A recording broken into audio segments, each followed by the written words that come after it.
जनवरी 2023 के बीच आयोजन के लिए पूरी तरह तैयार है 16वां international flora expo. NSIC exhibition complex Okhla नई दिल्ली में आयोजित होने वाले इस एक्सपो में व्यापार के लिए विभिन्न अवसर मिलेंगे। नई दिल्ली 23 दिसंबर मीडिया टुडे ग्रुप द्वारा आयोजित 16वां इंटरनेशनल फ्लोरा एक्सपो अपने आयोजन के लिए पूरी तरह तैयार है। यह एक्सपो 6, 7, 8 जनवरी 2023 को NSIC प्रदर्शनी परिसर ओखला नई दिल्ली में आयोजित होने वाला है। यह 3 दिवसीय flora expo landscape and gardening expo 2023 के 15वें संस्करण और हॉर्टी एक्सपो 2023 के 13वें संस्करण के साथ आयोजित किया जाएगा। माना जा रहा है कि यह तीनों एक्सपो एवं प्रदर्शनियां भारत के घरेलू बाजार के साथ विदेशी व्यापार, खासकर दक्षिण एशिया के देशों में परस्पर व्यापारिक अवसर प्रदान करने का बेहतरीन मौका देगी। इसके अलावा 16वां अंतर्राष्ट्रीय फ्लोरा एक्सपो 2023 पारंपरिक फूल और बागवानी उद्योग के पेशेवरों, बड़े उद्योगों के थोक खरीदारों, फूलों की दुकानों, खुदरा विक्रेताओं जैसे home centre, supermarket, departmental store, interior designer, interior दुकानों के संबंध में अवसरों का लाभ उठाते हुए अपने व्यापार को बढ़ाने के विचारों का आदान प्रदान करने के वैश्विक व्यापार हितों के लिए एक मंच प्रदान करेगा। इंटरनेशनल फ्लोरा एक्सपो का आयोजन प्रतिवर्ष नियमित रूप से किया जाता है, जो भारत और अन्य देशों के हितधारकों को उनके उत्पाद, प्रौद्योगिकियों, नवाचारों और समृद्ध गतिविधियों को प्रदर्शित करने के लिए आकर्षित करती है। इस एक्सपो का 15वां संस्करण फरवरी में हैदराबाद में आयोजित किया गया था, जिसमें 250 कंपनी ने फूलों की खेती, बागवानी, नर्सरी, लैंडस्केप, बीज रोपण सामग्री, मशीनों की आपूर्ति श्रृंखला, प्रसंस्कृत फूल पैकेजिंग, सजावट, पौधे के बर्तन, सहायक उपकरण, सिंचाई और उर्वरता प्रणाली, हाइड्रोपोनिक्स और एक्वापोनिक्स, ग्रीन हाउस प्रौद्योगिकियों आदि में अपने विशेष उत्पाद पेश किए थे। 3 दिवसीय इस प्रदर्शनी में लगभग 16,000 से भी अधिक आगंतुक शामिल हुए थे। I am Angamuthu, Chairman, Agriculture and Processed Food Product Export Development Authority and the Ministry of Commerce and Industry, Government of India. What do you want to say about today's exhibition? Today's exhibition is very unique and distinct, especially post-COVID में हमारा जो competitive advantage है floriculture में वो थोड़ा कम हो गया। सो ये रिवाइव करने के लिए एंड रीच आउट करने के लिए exhibition will be helpful. And हमारा फ्लोरिकल्चर में not only domestic consumption, export का भी थोड़ा आगे बढ़ाना पड़ेगा। सो ये export centric and domestic consumption के लिए हम थोड़ा अच्छा सा कोशिश करेंगे। ये एग्जीबिशन हाईली यूजफुल होगा। ऑर्गेनिक फ्लावर्स का यूज़ कम हो गया है, जबकि क्योंकि आर्टिफिशियल फ्लावर्स ज़्यादा आ गए हैं, आर्टिफिशियल फ्लावर पॉट्स ज़्यादा बिक्री कर रहे हैं। किस तरह से ऑर्गेनिक फ्लावर्स को दोबारा उठाएंगे? We intend to promote natural flowers, any product being sourced in natural form. India का जो फ्लोरिकल्चर का रिचनेस है, floriculture, nursery, foliage and other pot plants, ये दूसरा कंट्री में नहीं है। एंड इंडिया का जो वेराइटी है ये दूसरा जगह में भी नहीं है।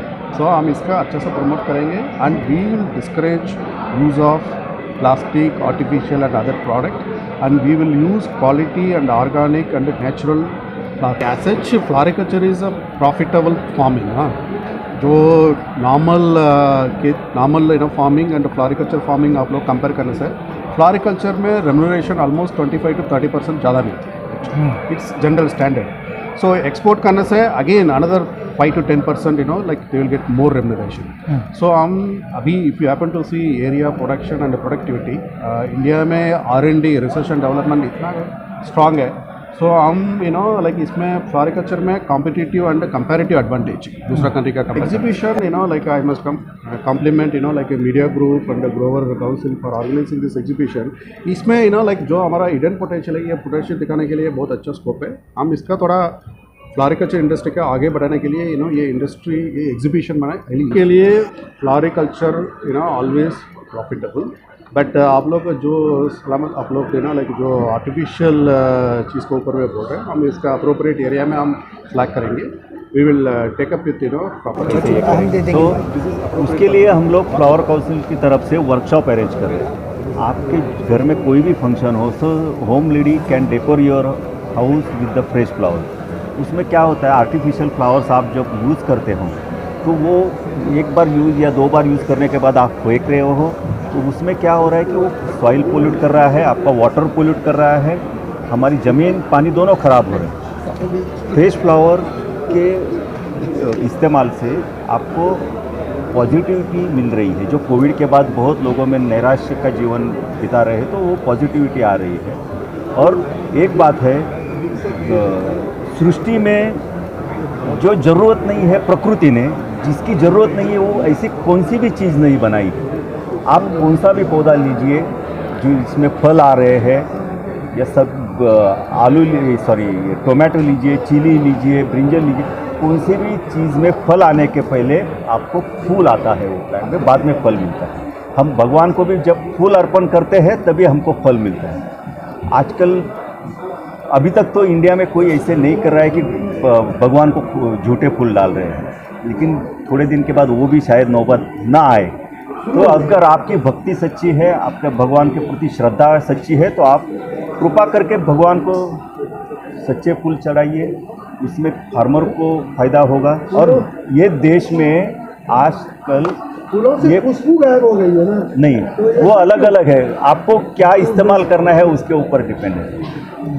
और मैं एक बात बोल रहा हूँ, ये फूलों के उद्योग से निगड़ी कम से कम 50 लाख लोगों की रोजी रोटी चल रही है। आप खाली फूलों का ये देख रहे हो, तो फूलों के जो पीछे जो काम कर रहे हैं, जो प्लांटिंग मटेरियल सप्लायर है, वो पॉली हाउस बनाने वाले हो, या फर्टिलाइज़र सप्लाई करने वाले हो, पैकिंग मटेरियल सप्लाई करने वाले हो, वो पौधे पहुंचाने वाले हो, या वो फूलों से मार्केट में लाने वाले ड्राइवर हो, वो फूलों को ट्रेडिंग करने वाले लोग हो, या फूलों की सजावट करने वाले, ये पूरी कम्युनिटी 50 लाख। आज हम देखेंगे तो हम 10,000, 20,000, 50,000 रोजगार निर्मित के लिए गवर्नमेंट प्रयत्नशील है, लेकिन आज अगर प्लास्टिक फ्लावर्स आप यूज़ करते हो तो 50 लाख लोगों का रोजगार आप छीन रहे हो, रोजी रोटी आप छीन रहे हो। हम डिस्प्ले कर रहे हैं उसमें एनवायरनमेंट का बहुत ध्यान रखा गया है, इन द सेंस कि एक था जैसे पहले आप फूल लेते थे सुबह से शाम तक मुरझा जाएंगे, यहाँ ऐसे ऐसे फूल हैं जो बिल्कुल ताज़े 1 हफ्ता, 2 हफ्ता, 3 हफ्ते अपने ही घर के अंदर मैंने 28 दिन तक एक ही फूल को ताज़ा रखा है। तो ये जो टेक्नोलॉजी है जिसको हम देश के अंदर बढ़ावा दे रहे हैं कि इसमें फूलों की शेल्फ लाइफ बहुत लंबी हो जाती है। एग्जीबिशन में मैं चाहूँगा कि फार्मर से कहूँ कि अब एग्री को कल्चर से हटाकर एग्री को बिजनेस में कन्वर्ट करना है। आप केवल बारिश के भरोसे, केवल धूप के भरोसे नहीं रह सकते, अब आपको मॉडर्न वे में चलना है। इस फूल को नहीं पता, मैं आपके सामने शब्द इस्तेमाल कर रहा हूँ, इस फूल को नहीं पता कि मौसम बसंत का है या ठंडक का। फूल को केवल ये पता है कि 32 डिग्री सेल्सियस टेम्परेचर हो जाए और अच्छी लाइट मिल जाए तो मुझे खिल जाना है।